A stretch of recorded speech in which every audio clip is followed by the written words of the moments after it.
So what do you guys think of my my new background? Now, regarding the shelf, I made the shelf, I put the shelf up. I can see that the shelf is quite clearly wonky. I don't have time to fix it, and equally I don't need people to tell me that that shelf is wonky. So let's just get over the shelf.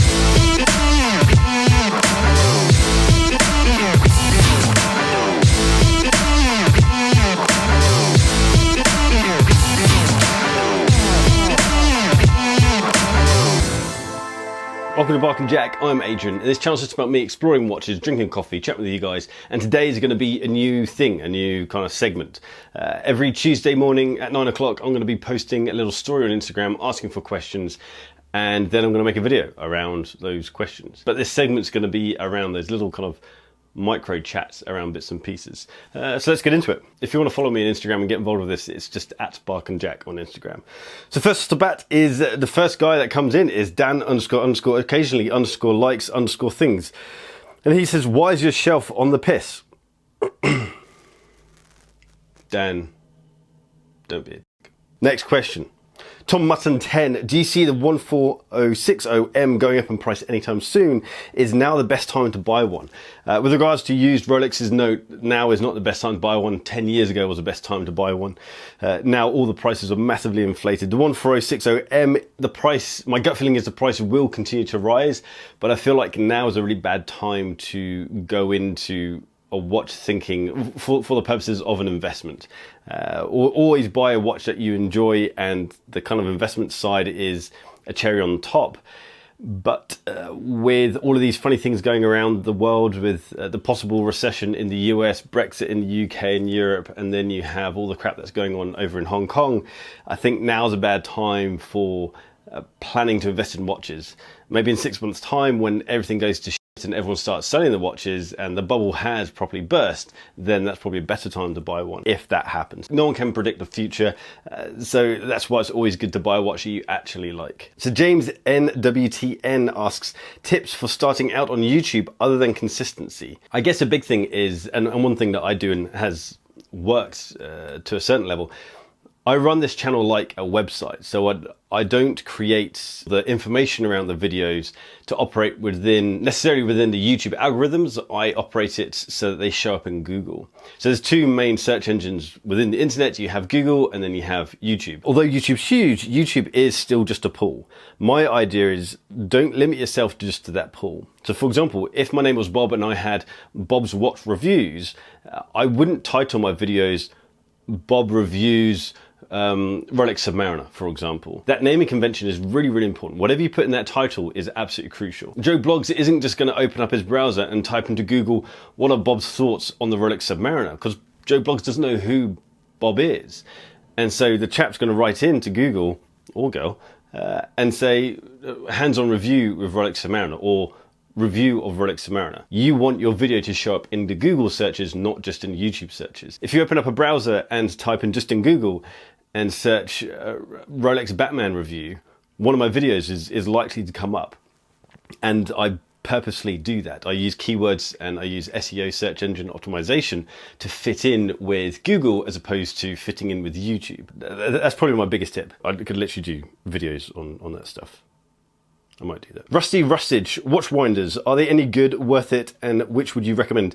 I don't have a watch winder. I have no motivation to get a watch winder. I actually quite like it when my watches run out of power and I have to interact with them to do something, set the time, set the date and so on. It's like changing a strap. I like that reason to do something with the watch. I think the only time I'd get a watch winder is if I had something really complicated like an automatic perpetual calendar, something that would be really annoying to have to reset or set up if it died. And so for me, that'd be the only reason to get a watch winder. Lee Wright 9241. Would you buy a 5513? I've already had a 5513. I think they're awesome watches. I think they're awesome looking watches. They're a nice segment within the Submariner family. I sold my 5513 actually for my Explorer. And the reason being is that, and this kind of applies to the majority of vintage watches, for me, they aren't built for everyday use. Although back in the day they were obviously built for everyday use, but now there are far, far better components. Sapphire crystal, for example.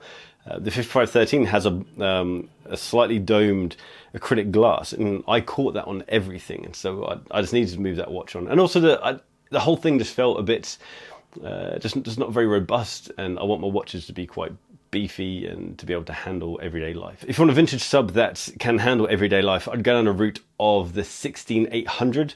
It's the transition model after the 1680, and it's pretty much the same. It just has, rather than having that really thick acrylic glass, it has sapphire crystal. So it has a very vintage look. You can still get them with matte dials or the big fat lume plots, but you can get them with sapphire crystal, and it looks absolutely brilliant. Big Nexus. Hey Adrian, what's your guilty pleasure watch? The one that you really wouldn't like people to know about?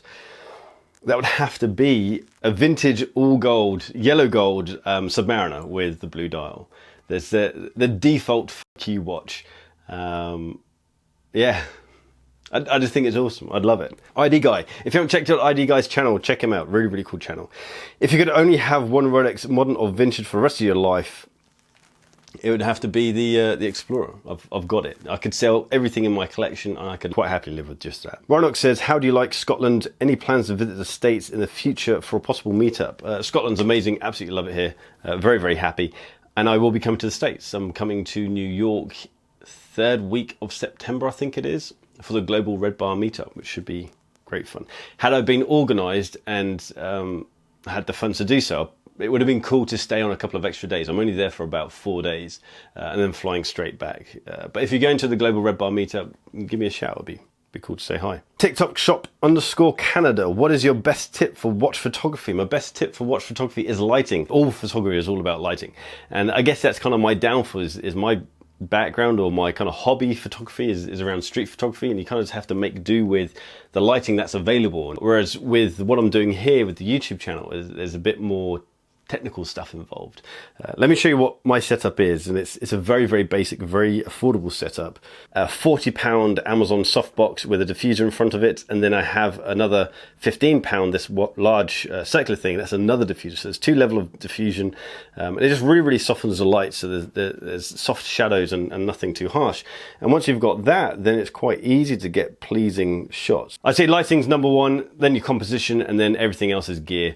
And kind of your gear it's all secondary. You can do everything with an iPhone. A lot of people have very good Instagram accounts just with their iPhone. So your understanding of lighting is the most important thing. How am I going to pronounce that? Junior Hoofsluit. Junior Hoofsluit. What is the best first Rolex you can buy at an AD? And you don't have to wait for years. I'd say it's an easy one. It'd have to be the OP range. Anything from the Oyster, not anything, any of the normal coloured dials from the Oyster Perpetual range. I'm not a fan of all the colourful, like the purple and the green dials. But go try them on. Go try on everything that you can see in the shop and see what you feel a connection with. Something that's also really quite cool is a date just, a smooth bezel date just. I think they're really quite smart. The fluted bezels are nice, but they're quite... I kind of feel like that looks a bit dated now. For me, I'm talking about my style. Go in and try what you can, and that's available, and see what connects with you. CHNAKN. CHNAKN. Which car do you drive, and what's your next car? I'm actually driving my wife's tiny Toyota at the moment with a massive 950cc engine.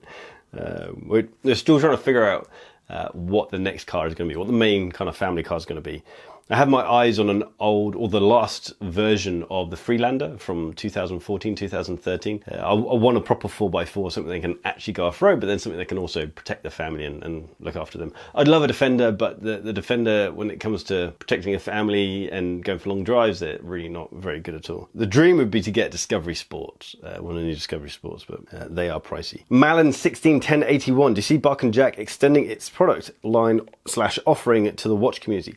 Absolutely. I want Bark & Jack to be a full-on watch brand, not a watch brand. I'm not going to make watches. Leather straps are coming next, and then there's going to be watch rolls, and then we'll see what's going to come up next. But yes, thank you for asking. Rigoberto _Jose, sorry, but if I cocked your name up. Omega prices will increase? ? No, Omega prices won't increase. There's 2 things that are required for prices to increase in anything. 1, demand needs to be high, and 2, supply needs to be low.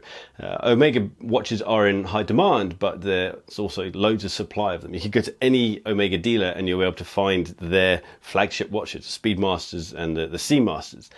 And so so long as that happens, no, the prices won't ever increase. And guys, thanks so much for asking your questions. If you want to ask questions next week, jump over to @BarkandJack on Instagram and look out for that post on Tuesday morning. I'll drop it 9 AM GMT and just drop in whatever questions you want. I really enjoy going down your little rabbit holes. You guys ask great questions, and it's nice to kind of jump into the topics that you guys are interested, rather than me just kind of dictating where things go. A bit more interesting that way.